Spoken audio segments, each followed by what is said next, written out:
ओम सहनाववतु सहनौ भुनक्तु सह वीर्यं करवावहै तेजस्विनावधीतमस्तु मा विद्विषावहै। ओम शांति शांति शांति। शंकरं शंकराचार्यं केशवं बादरायणं सूत्रभाष्य कृतौ वन्दे भगवन्तौ पुनः पुनः। ईश्वरो गुरुरात्मेति मूर्तिभेदविभागिने व्योमवद्व्याप्तदेहाय दक्षिणामूर्तये नमः। ओम शांति शांति शांति।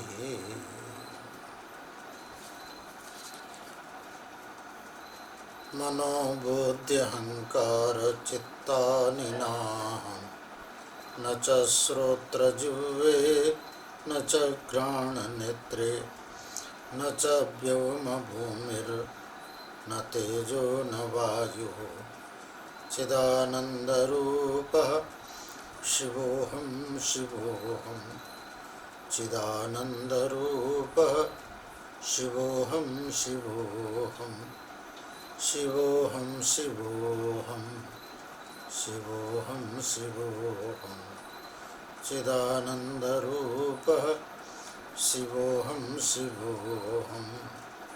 न च प्राणसंज्ञो न वै पञ्चवायुः न वा सप्तधातुर्न वा पञ्चकोशः न वाक्पाणिपादौ न चोपस्थपायुः चिदानन्दरूपः शिवोऽहं शिवोऽहं चिदानन्दरूपः शिवोऽहं शिवोऽहं शिवोऽहं शिवोऽहं शिवोऽहं शिवोऽहं चिदानन्दरूपः शिवोऽहं शिवोऽहं। न मे द्वेषरागौ न मे लोभमोहौ मदो नैव मे नैव मात्सर्यभावः न धर्मो न चार्थो न कामो न मोक्षः चिदानन्दरूपः शिवोऽहं शिवोऽहं चिदानन्दरूपः शिवोऽहं शिवोऽहं शिवोऽहं शिवोऽहं शिवोऽहं शिवोऽहं चिदानन्दरूपः शिवोऽहं शिवोऽहं। न पुण्यं न पापं न सौख्यं न दुःखं न मन्त्रो न तीर्थं न वेद न यज्ञः अहं भोजनं नैव भोज्यं न भोक्ता चिदानन्दरूपः शिवोऽहं शिवोऽहं चिदानन्दरूपः शिवोऽहं शिवोऽहं शिवोऽहं शिवोऽहं शिवोऽहं शिवोऽहं चिदानन्दरूपः शिवोऽहं शिवोऽहं। न मे मृत्युशङ्का न मे जातिभेदः पिता मे नैव माता न जन्मः न बन्धुर्न मित्रं गुरुर्नैव शिष्यः चिदानन्दरूपः शिवोऽहं शिवोऽहं चिदानन्दरूपः शिवोऽहं शिवोऽहं शिवोऽहं शिवोऽहं शिवोऽहं शिवोऽहं चिदानन्दरूपः शिवोऽहं शिवोऽहं अहम निर्विकल्पो निराकाररूपो विभुर्व्याप्य सर्वत्र सर्वेन्द्रियाणां सदा मे समत्वं न मुक्तिर्न बन्धः चिदानन्दरूपः शिवोऽहं शिवोऽहं चिदानन्दरूपः शिवोऽहं शिवोऽहं शिवोऽहं शिवोऽहं शिवोऽहं शिवोऽहं चिदानन्दरूपः शिवोऽहं शिवोऽहं चिदानन्दरूपः शिवोऽहं शिवोऽहं।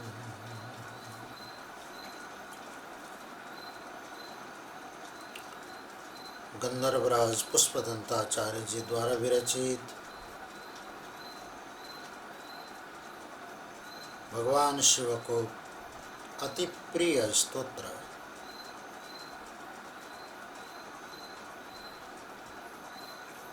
शिव महिम्न स्तोत्र।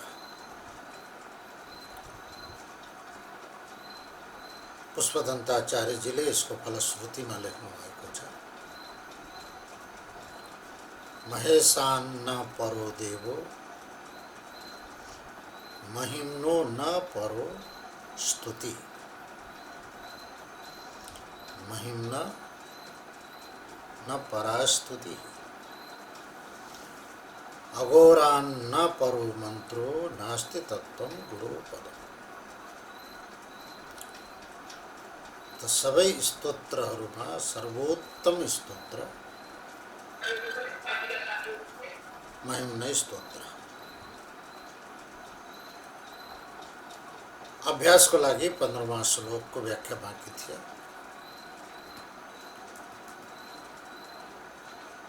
असिद्धार्था नैव क्वचिदपि सदेवासुरनरे निवर्तन्ते नित्यं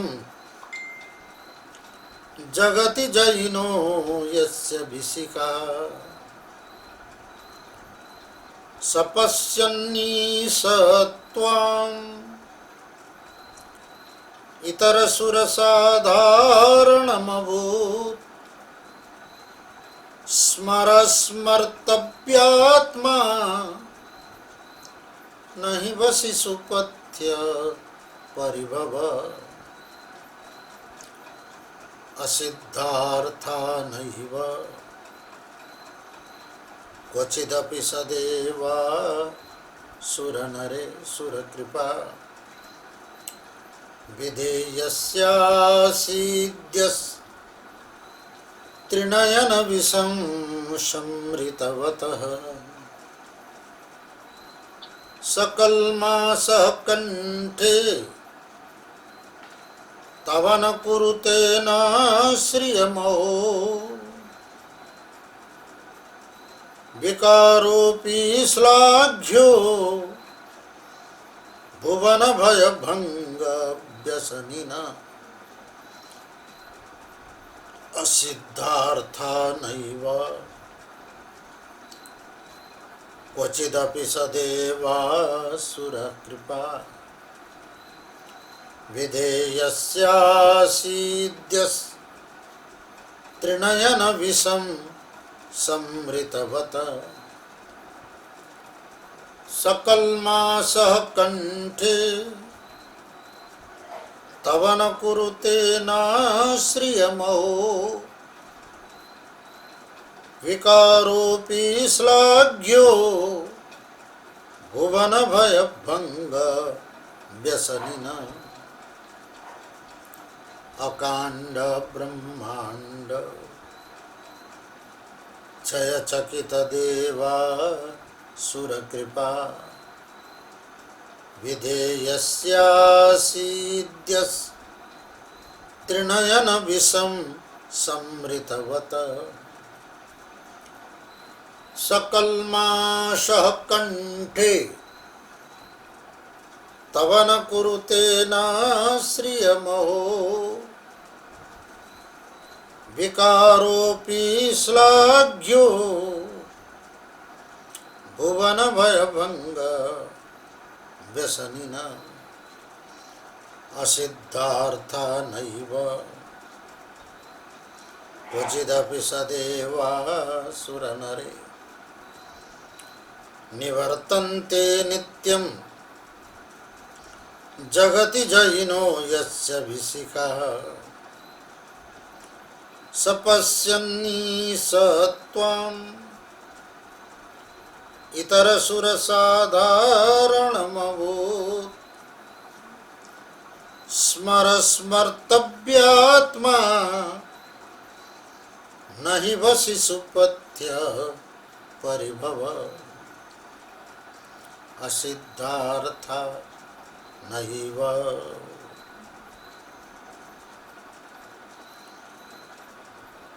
यो श्लोकमा पुष्पदन्ताचार्यजीले शिवजीलाई सम्बोधन गर्नुभएको छ। ईशः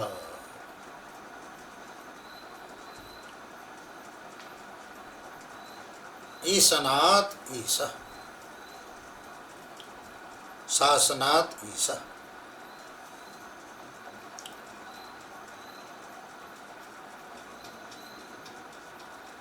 ईशावास्यमिदं सर्वं यत्किञ्च जगत्यां जगत्। ईशेन परमेश्वरेण आच्छादितं आस्यं जगत्। इष्टे इति इट भगवान शंकराचार्य जी ले ईशावास्य में ईश शब्द को व्याख्या गर्नु भएको छ।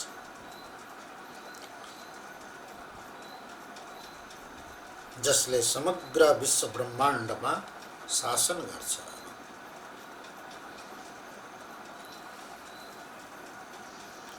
हे ईशा,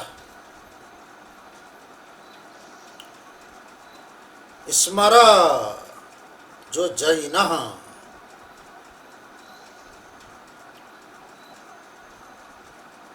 सर्वत्र विजय डंका जसको डिंडिम घोष थियो,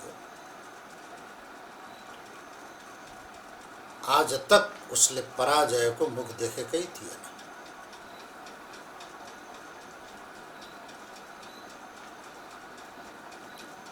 कामदेव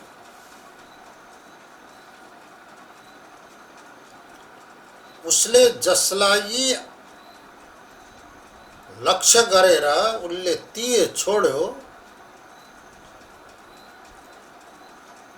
वो घायल भयो, वो आहत भयो, परास्त भयो। पुष्पदन्ताचार्य जी भन्नुहुन्छ असिद्धार्था नैव क्वचिदपि सदेवासुर नरे निवर्तन्ते नैवम्। कामदेवले आफ्ना 5 तीर मध्ये एउटा पनि तीर छोड दियो भने, जसलाई लक्ष्य गरेर छोड्छ त्यो तीर लक्ष्य भेदन नगरेसम्म वापस फर्कदैन। न निवर्तन्ते, फर्केर आउँदैन। लक्ष्य भेदन गर्छ।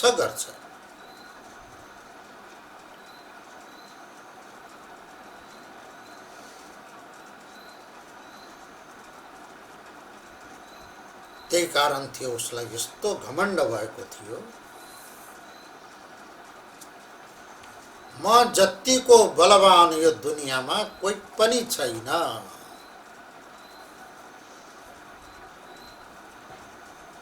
सामान्यतया भनिन्थ्यो, शास्त्रमा वर्णन छ,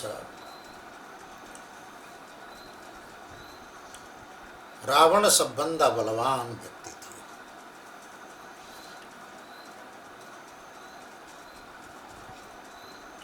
किनभने रावणलाई वरदान थियो, जो पनि उसँग लड्न भनेर उसको अगाडि उभिन्थ्यो, आफ्नो प्रतिद्वन्दीको आधा बल स्वतः रावणमा ट्रान्सफर हुन्थ्यो।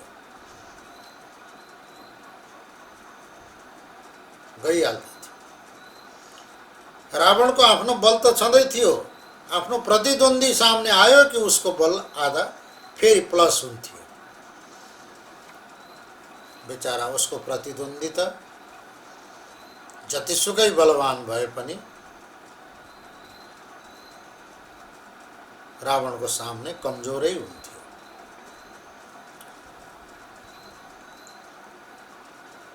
त्यस्तो रावणलाई पनि जसले प्रहार गरेर परास्त गर्यो।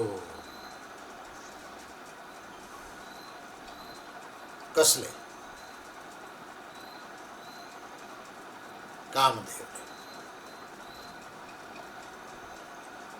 भगवती सीताको केवल नाम मात्र सुनेको थियो, परोक्ष रूपको मात्र वर्णन सुनेको थियो, आहत भइहाल्यो। और त्यही नै रावणको मृत्युमा कारण भयो।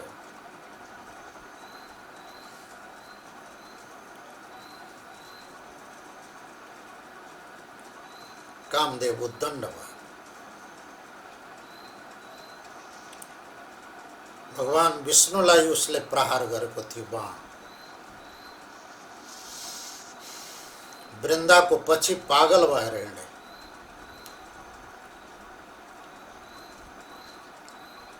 ब्रह्माजीलाई उसले प्रहार गरेको थियो, ब्रह्मा आफ्नै छोरीको पछि पागल भए।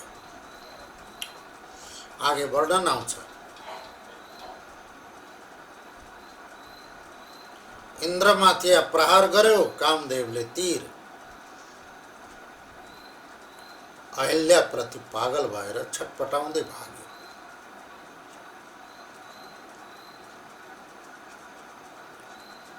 त्यसले ये सोचेको थियो कि यो शिव पनि अरु सरह ही हो, इतर सुर साधारण अभूत। सामान्य व्यक्ति मान्यो त्यसले शिवजीलाई। परिणाम के भयो? नै बसी सुपथ्य परिभव। जो संयमी छ, जो वशी छ, जसले आफ्ना इन्द्रिय और मनोवृत्तिलाई आफ्नो बसमा राखेको छ, त्यस्ता व्यक्तिलाई परास्त गर्छु भनेर उद्दण्डता उनको सामने देखाउनु, त्यस्ता व्यक्तिलाई वशीको तिरस्कार गर्नु पथ्य नभवति, हितकार हुन सक्दैन। पथ्य माने हितकारी।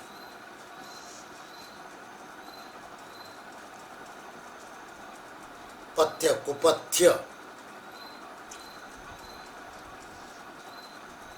कुपथ्य माने नुकसान देने वाला वस्तु, कारण निमित्त।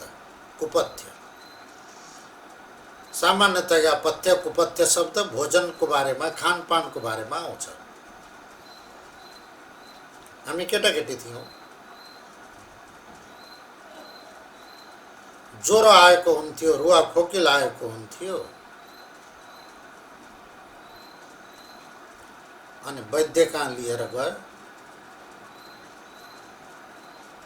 वैद्यले सबभन्दा पहिले ज्वरो गरेर देखा भन्थे। ज्वरो गरेर देखाइदियो अनि भन्दथे यसलाई कुपथ परेको रहेछ। कुपथ शब्द प्रयोग गर्थे वैद्यहरूले, कविराजहरूले कुपथ शब्द प्रयोग गर्थे। कुपथ माने खाना नहुने चीज खायो, बासी खायो, चिल्लो खायो, चिसो खायो, केही खायो,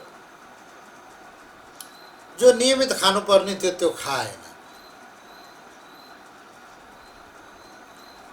अनि औषधि दिन्थ्यो वैद्यले, घोटेर जडीबुटी कुटेर, अनि यो औषधि खानु, यो नखानु, मही नखानु, मासुको दाल नखानु, दही नखानु, अमिलो नखानु, पिरो नखानु, चिल्लो नखानु, यी सबै द्वारा कुपथ पर्छ। कुपथ माने शब्द प्रयोग हुन्छ नेपालीमा। कुपथ्य दूषित खाद्य पदार्थ। वशी को पराभव, संयमी को तिरस्कार, अपमान उसको हित को लागि हुन सक्दैन। यो श्लोकको मूल अर्थ। परिणाम के भयो कि भगवान शिवले तेस्रो नेत्र खोलेर हेर्नुभयो। कामदेव भस्मसार भयो।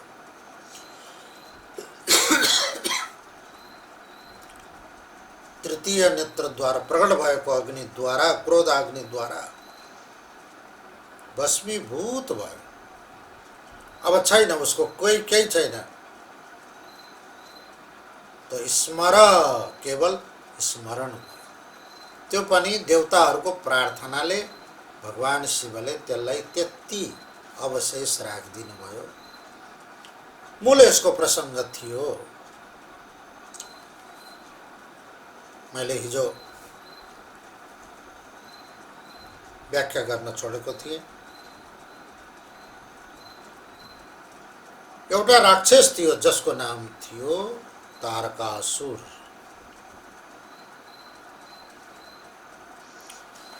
उसले तपस्या गर्यो। प्राय राक्षस और असुरहरूले तपस्या गरेर नै वरदान प्राप्त गर्दथे। राक्षस और असुरहरूले तपस्या ब्रह्माजीको गर्थे या शिवजीको गर्थे। विष्णुको कहिल्यै पनि राक्षस असुरहरूले कहीँ उदाहरण छैन विष्णुको आराधना गरेको, विष्णुको लागि तपस्या गरेको कहीँ उदाहरणै छैन।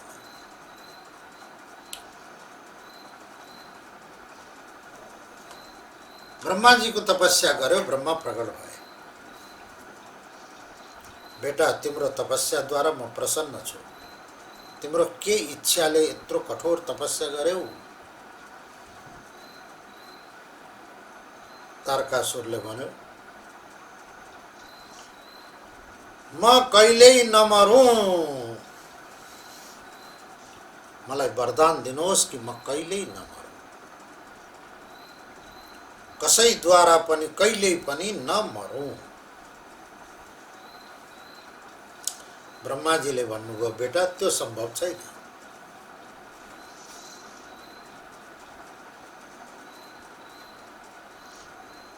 देहवतां मृत्यु। वसुदेवले कंसलाई सम्झाउनु भएको छ। जन्मिएर आएकाको मृत्यु त अवश्यम्भावी हुन्छ। तिमीले यो गलत काम नगर। अपनी बहिनीलाई तिमी मार्न तयार छौ, गलत काम नगर। तो बोले, यसको गर्भबाट मेरो मृत्यु आकाशवाणी भयो। बोले, बेटा मृत्यु त हुन्छ हुन्छ जन्मिएकाको, यसलाई किन मार्छौ? योबाट त तिम्रो मृत्यु छैन, यसका बच्चा हुन्। बच्चाहरू म सबै तिमीलाई ल्याएर दिनेछु। आश्वस्त भयो दुर्योधन र छोड दियो कंस आश्वस्त भयो, वसुदेवको कुरामा छोड दियो। गीताको श्लोक छ, जातस्य ध्रुवं मृत्यु ध्रुवं जन्म मृतस्य च। ब्रह्माजीले भन्नुभयो, बेटा जो जन्मिएको छ त्यो अवश्य मर्छ, अमर हुन सक्दैन।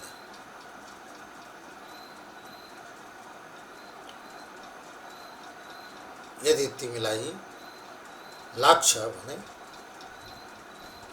निमित्त मृत्यु माग, म निमित्त मृत्यु दिन सक्छु। अमृत अमर मर्नै नपरोस् त्यो वरदान दिन सक्दिन, कसैले पनि सक्दैन। निमित्त मृत्यु दिन्छु, तिमी सोच विचार गर। यदि यस्तो भयो भने मेरो मृत्यु होस्, अन्यथा नहोस्। तारकासुरले विचार गर्यो। यतिखेर दक्ष पुत्री सती, जो भगवान शिव का अति प्राण प्रिया प्राणवल्लभा थी, शिवलाई पति रूपमा प्राप्त गर्नको लागि कठोर भन्दा कठोर तपस्या गरिन् सतीले। पार्वतीले तपस्या गरिन, कठोर तपस्या गरिनन् पार्वतीले, तर सतीले शिवजीलाई पतिको रूपमा प्राप्त गर्नको लागि यस्तो कठोर तपस्या गरिन्। दक्ष प्रजापति चाहँदैनथ्यो कि शिवजीलाई मेरी पुत्री सतीले शिवजीसँग बिहा गरोस्, तर सतीको हार्दिक इच्छा थियो कि शिव बाहेक अरू कसैलाई वरण गर्न सक्दैनथे। प्राण वल्लभा थिइन् सती शिवजी। दक्ष प्रजापतिको इच्छा विपरीत विवाह भएको हुनाले दक्ष प्रजापतिले शिवजीलाई देख्नै चाहँदैनथ्यो। फेरि पनि विवाह भयो। ब्रह्मसभा बोलायो दक्ष प्रजापतिले, सारा देवताहरूको उपस्थितिमा सभा भएको छ। सबै आएर बसेका छन् सभा मण्डपमा। ब्रह्मा विष्णु हर रुद्र इन्द्र कुबेर, भगवान शिव पनि बस्नु भएको थियो। विष्णु ब्रह्मा सबै बसेका थिए। दक्ष प्रजापति पछि आयो सभा मण्डपमा। सबै जरक जुरुक उठे। भगवान शिव उठ्नु भयो। यो मेरो छोरीको श्रीमान, मेरो ज्वाइँ, यो छोरो सरह हो। वास्तवमा हिन्दुस्तानमा और नेपालमा यो फरक छ।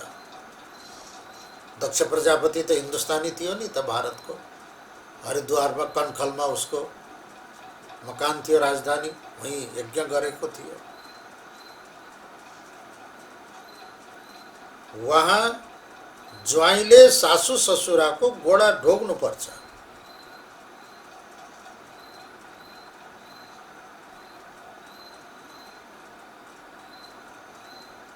छोरीले आमा बाउको गोडा ढोग्छन्, आफ्नै आमा बाउको गोडा ढोग्छन् छोरीले। ज्वाइँले सासू ससुराको गोडा ढोग्छन्। हिन्दुस्तानमा त्यो अहिले छ, पहिले पनि रह्यो होला, तर नेपालमा ठिक यसको उल्टो छ। छोरीले आमा बाउको गोडा छुँदैनन्, उल्टा आमा बाउले छोरीको गोडा ढोग्छन्। त्यस्तै गरी ज्वाइँले सासू ससुराको गोडा ढोग्दैन, ससुराले ज्वाइँको गोडा ढोग्छ। सासूले ज्वाइँलाई जमिनमा ढोग्छ। दक्ष प्रजापतिले भने, मेरो गोडा ढोग्न पर्ने यसले त। गोडा ढोग्नुको त कुरा छोडिदेऊ, मलाई अभिवादन गर्नको लागि जुरुक्क उठेन पनि, उठ्दा पनि उठेन। ब्रह्मा उठे, विष्णु उठे, इन्द्र उठ्यो, कुबेर उठे। यो लम्पट आसनमा बसेको बसेको छ।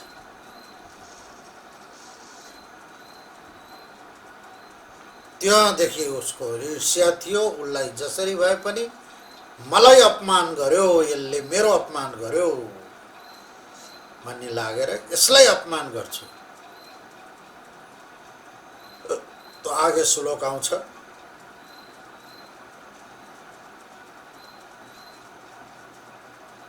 एउटा यज्ञ गर्यो, ब्रह्मसत्र सुरु गर्यो। क्रिया दक्षो दक्ष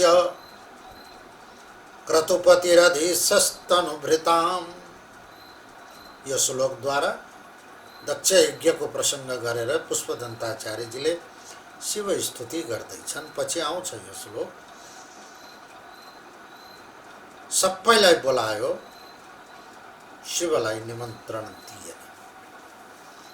पार्वतीले सतीले थाहा पाइन् कि मेरो पिता दक्ष प्रजापतिले यज्ञ गरेको छ, सबै जाँदैछन्, हामीलाई निमन्त्रण पठाएन। जे होस्, सतीको तर्क थियो, गुरु कहाँ वैद्य कहाँ, डॉक्टर कहाँ, आफ्नो माता पिता माइत नबोलाइकन जानुपर्छ। नबोलाए पनि नबोलाइकन जानुपर्छ। रोगी यहाँ घरमा रोग लाएर छटपटाएको छ, डाक्टरले बोलाउला र अनि बल्ल जाम्ला भन्छ कसैले?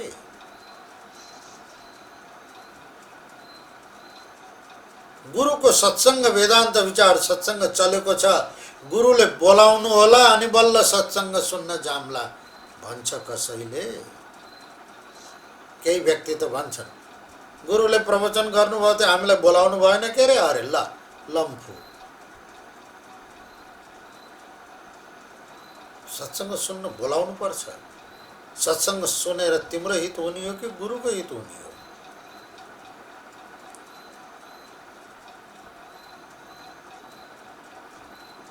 शिष्यहरूलाई साधकहरूलाई बोलाइ बोलाइ सत्सङ्ग सुनाउनेको त त्यो गुरु होइन, त्यो व्यापार हो।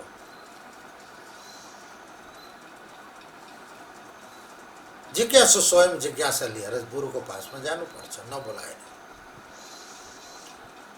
कन्या आफ्नो माता पिता कहाँ नबोलाएन जानुपर्छ। सतीको यो तर्कलाई भगवान शिवले स्वीकार गर्नु भएन। हो सती, तिमीले भनेको कुरा बिल्कुल ठिक हो, तर तिम्रो पिता तिम्रो र मेरो अपमान गर्नको लागि यज्ञ गर्दैछ, त्यस कारणले यस प्रसङ्गमा जान उचित छैन, अरू समय भलै जाऊ। सतीको तर्क थियो। यतिखेर मेरा सबै दिदीबहिनीहरू सबै उपस्थित छन्, अरू समयमा गएर म एक्लै हुन्छु, के काम? यो प्रसङ्गमा गएँ भने सबै दिदीबहिनीहरूसँग भेटघाट हुन्छ, म त हर हालतमा जान्छु। भगवान शिवले पठाइदिनु भयो, इच्छा थिएन, गइन्। वास्तवमा वहाँ गएर हेरेपछि थाहा भयो दक्ष प्रजापतिले वास्तवमा शिव अपमान, शिव तिरस्कार गर्न भनेर मात्रै यज्ञ गरेको रहेछ। किनभने शिवजीको आसनै राखेको थिएन त्यसले।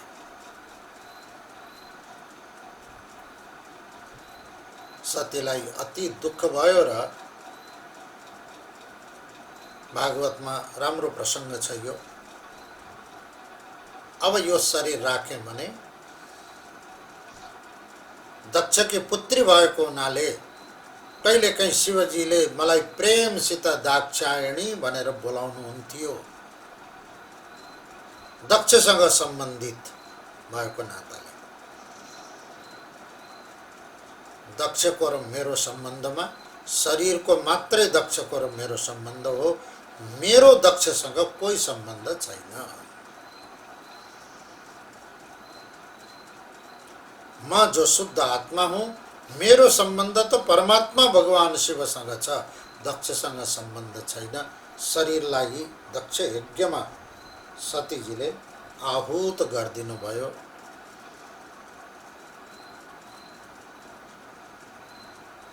त्यसपछि भगवान शिवले थाहा पाउनुभयो, सतीको शरीरलाई लिएर विरक्तिएर भगवान शिव भटक्नु भयो। जहाँ जहाँ सतीका अङ्ग पतन भए, पुराणमा युगान्तर होला, युग भेदले व्याख्या भेद होला। कुनै पुराणमा भगवान शिवको सतीप्रतिको मोहले गर्दा नित्य नैमित्तिक खण्ड और महाप्रलयको कार्य अवरुद्ध भएको थियो। किनभने शिवजी सती शरीर लिएर भौतारिएर हिँडेका थिए।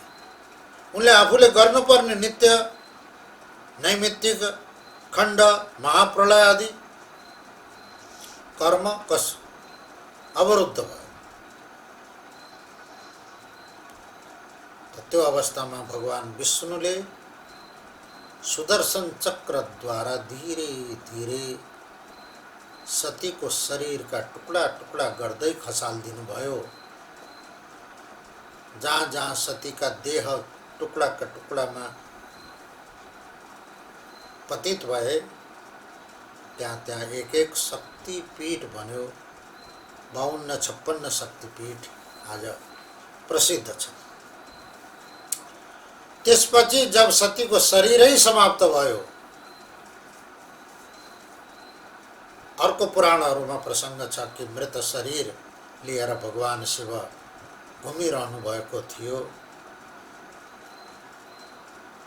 सबै देवी देवताहरूले प्रेरणा गरेर माखाहरूलाई प्रेरित गरे, जाऊ सतीको देहलाई क्लेदित गरेर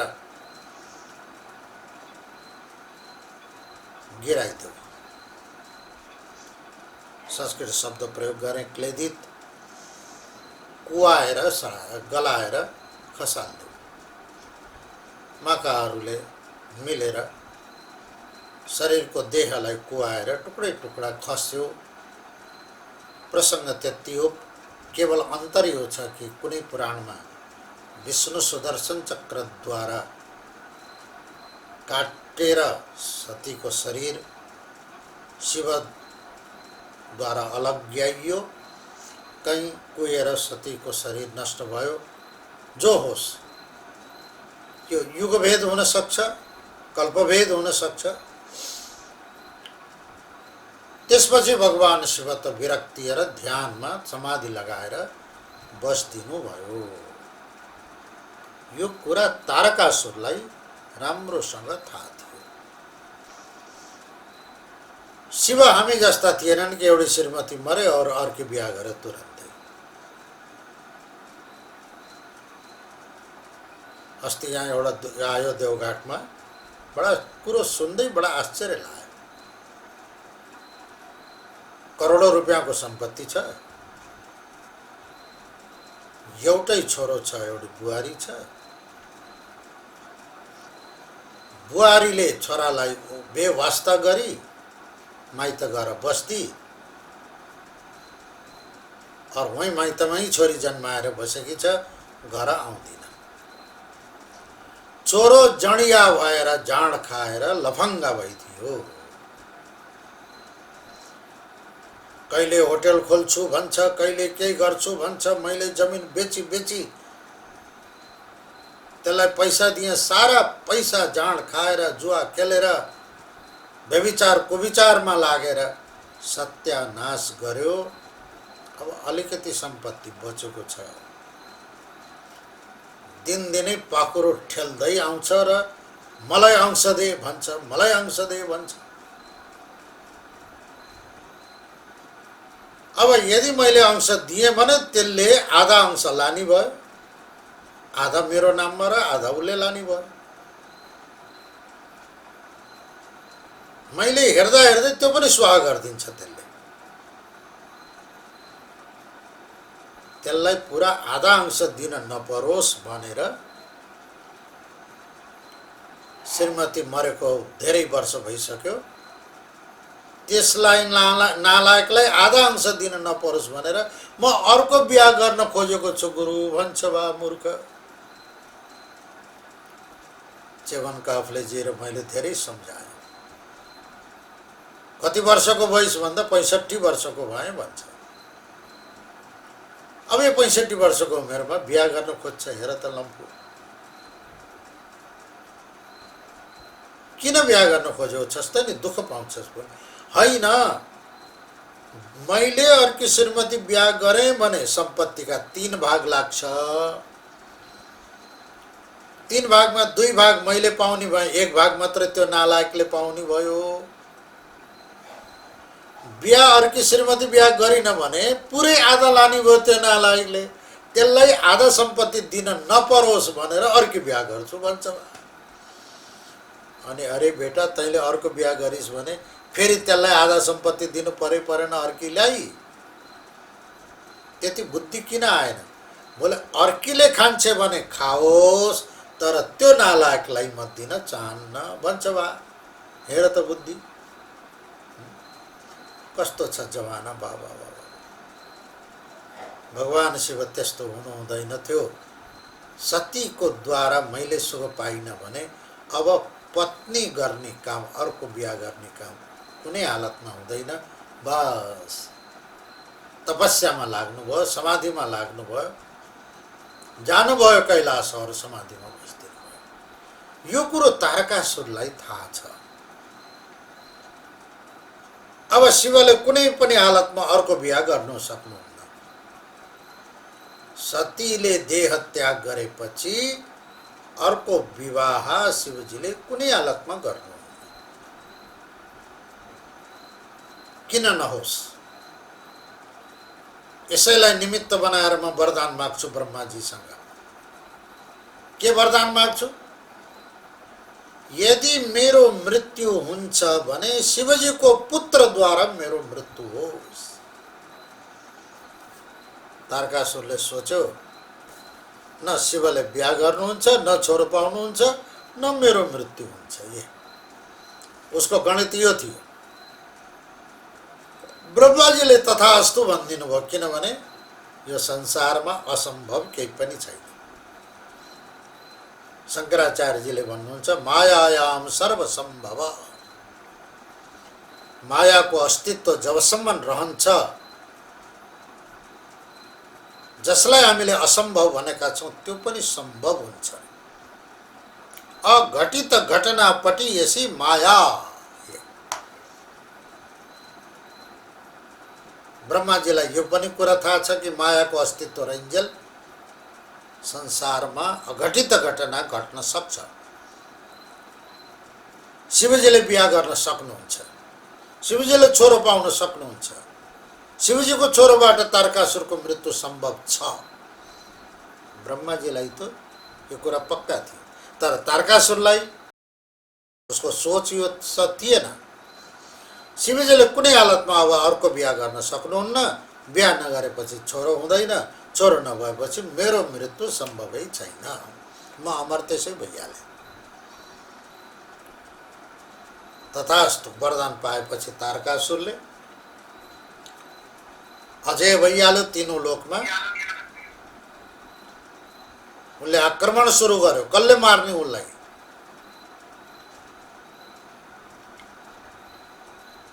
ब्रह्मा, विष्णु, इंद्र, कुबेर आदि सब। भगवान शिव त समाधिमा बस्नु भएको छ। तारकासुरलाई मार्ने धेरै कोसिस गरेका छन्, सम्भव भएन। अन्तमा मिटिङ भयो। भगवान शिवको समाधि कसले भङ्ग गर्ने?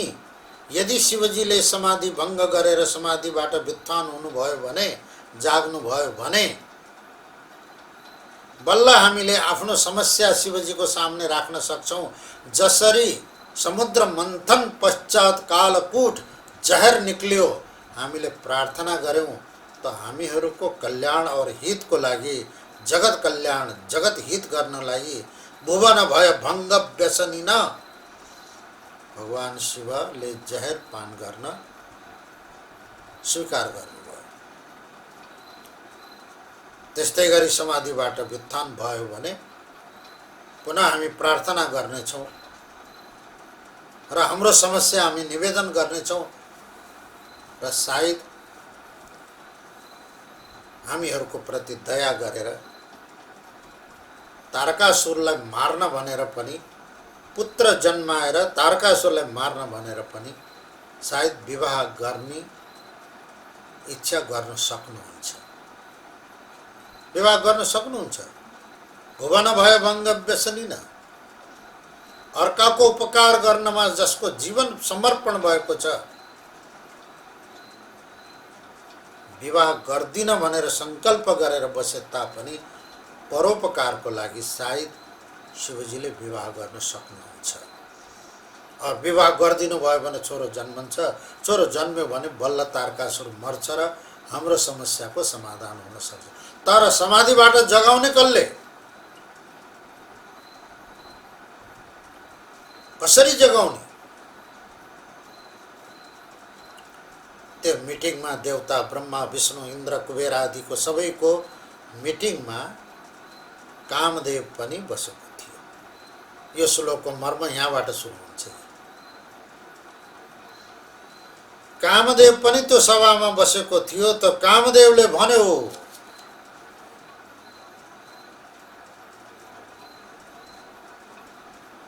यदि तपाईहरुले सबैले यो जिम्मेवार मलाई दिनुहुन्छ जिम्मेवारी भने म शिवजीलाई को समाधिबाट व्युत्थान गर्ने काम मेरो म गर्छु।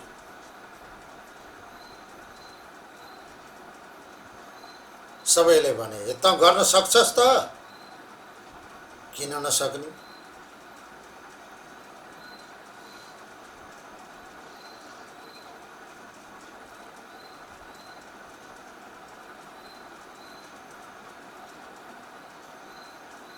त्यही बेलामा यता अर्को प्रसंग यसैसँग जोडिएको छ। भगवती सती पुनर्जन्म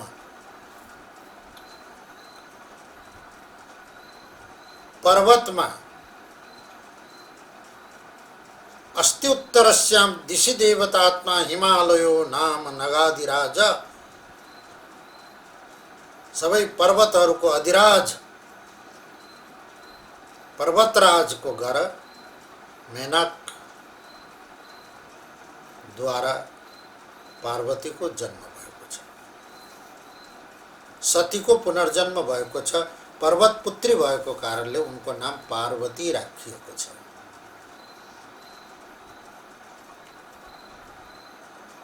यता भगवान शिव तपस्या गरिराख्नु भएको छ। उतका तारकासुरले तीनों लोकमा आतंक फैलाएको छ। देवताहरू मिटिङ गरेका छन्।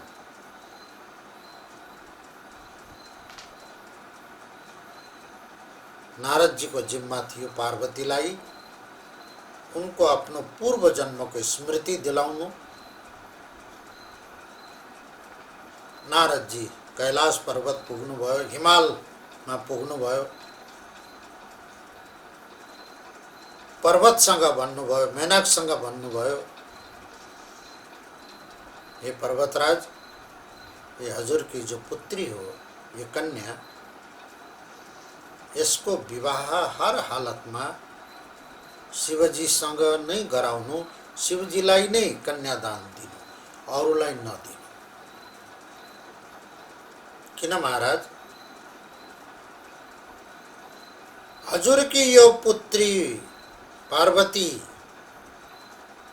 पूर्व जन्म में भगवान शिव की प्राण प्रिया दक्ष पुत्री सती थी।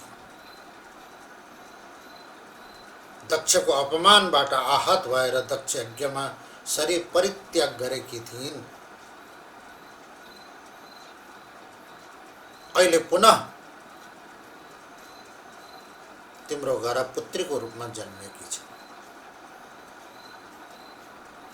ये शिव पत्नी भएको हुनाले शिवजीलाई नै दिनुपर्छ, अरूलाई नदिनु। पर्वतले भने महाराज नारद जी, तर शिवजी त ध्यानमा बस्नु भएको छ, समाधिमा बस्नु भएको छ और उनको प्रतिज्ञा छ म कुनै हालतमा अरूको विवाह गर्दिन। तो कसरी शिवजीलाई यो दिने? नारद जीले भन्नुभयो कि हैन, ठीक छ,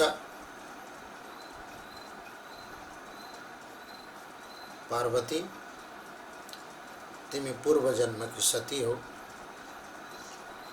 शिवजी कैलाशमा बस्नु भएको छ, ध्यानमा समाधिमा।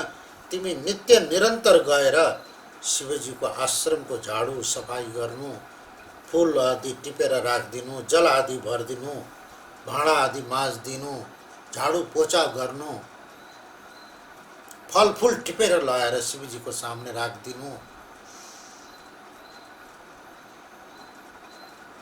यो तिम्रो कर्तव्य। यता नारद जी त्यति भनेर प्रस्थान गरे।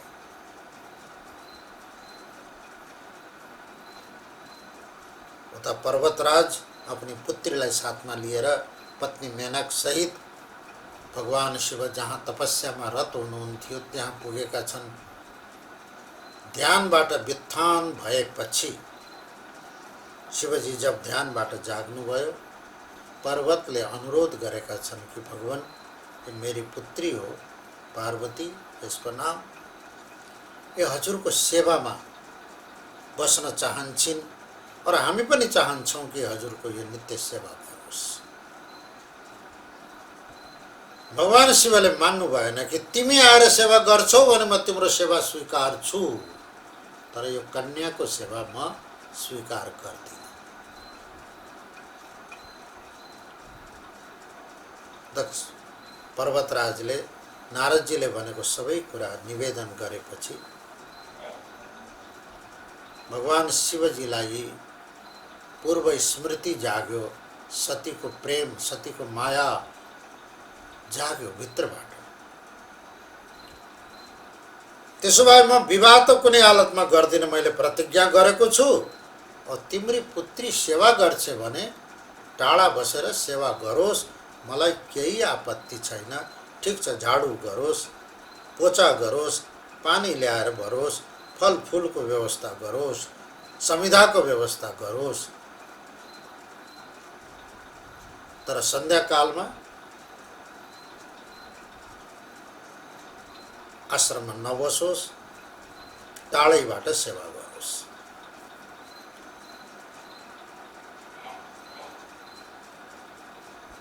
किनभने धेरै नियम छ। ब्रह्मचर्यादेव ब्रह्म आपनोति, यमराजले भन्नुभएको छ कठोपनिषदमा। सर्वे वेदा यत् पदम मामनन्ति तपांसि यतयो यत् ब्रह्मचर्यं चरन्ति तत्ते पदम संग्रहेण ब्रवीमि ओम इत्येतत्।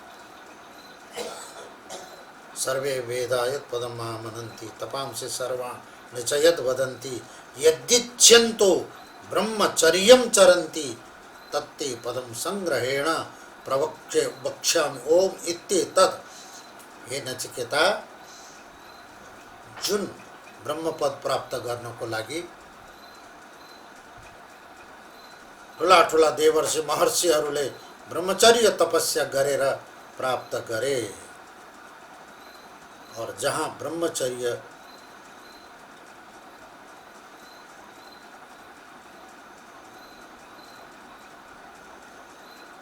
खण्डित भयो कि ब्रह्म प्राप्तिमा व्यवधान हुन्छ, साधनामा व्यवधान हुन्छ। पर्वतले स्वीकार गरे, ठिक छ, दिनभरि सेवा गर्छ, रात्रि आश्रममा आउँछ, मेरो घरमा आउँछ। शिवजीले स्वीकार गर्नुभयो, पार्वती सेवा गर्न बसेकी छन्। उता मिटिङ भएको छ, कामदेवले भन्यो ममा शक्ति छ। मैले कसरी छ तिम्रोमा शक्ति? तिमीलाई थाहा छैन? ब्रह्माजी, तपाईलाई थाहा छैन मेरो शक्ति? सन्ध्यापछि तपाईलाई मैले पागल बनाएर सन्ध्याको पछि पछि बाध्य हिँड्न बाध्य बनाइदिए, तो मेरै ताकत हो त्यो। विष्णु भगवान जालंधर पत्नी वृंदा प्रति आसक्ति गराए, जालंधर को जार बनाइदिए मैले हजुरलाई। इंद्र, तिमीलाई थाहा छैन मेरो ताकत? अहिल्या प्रति पागल बनाइदिए।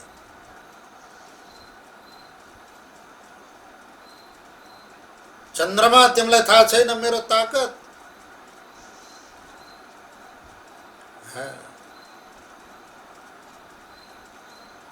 गुरु पत्नी, गुरु माता, गुरु पत्नी गमन गराइदिए मैले। तिमीले गुरु की पत्नी हो, गुरु माँ हो, तिमीले विचारै गर्न सकेनौ, यो मेरै प्रभाव हो। सबैले स्वीकार गरे, हो कामदेव तिम्रो प्रभाव छ, तिमी बलवान छौ, हाम्रो प्रयोजन पनि लक्ष्य पनि त्यही हो। जसरी हामीलाई तिमीले पागल बनायौ, शिवजीलाई पनि ठीक त्यसरी नै विद्ध गर्न सक्यौ, र समाधि भङ्ग भएर विवाह भयो भने पुत्र जन्मन्छ र तारकासुर अवश्य मर्छ। सबैको सहमति लिएर कामदेवले आफ्नो प्रभाव देखाउन सुरु गर्यो। यो समय, यो प्रसङ्ग अझै भोलि म क्लियर गर्छु। ओम पूर्णमदः पूर्णमिदं पूर्णात् पूर्णमुदच्यते पूर्णस्य पूर्णमादाय पूर्णमेवावशिष्यते। ओम शांति शांति शांति।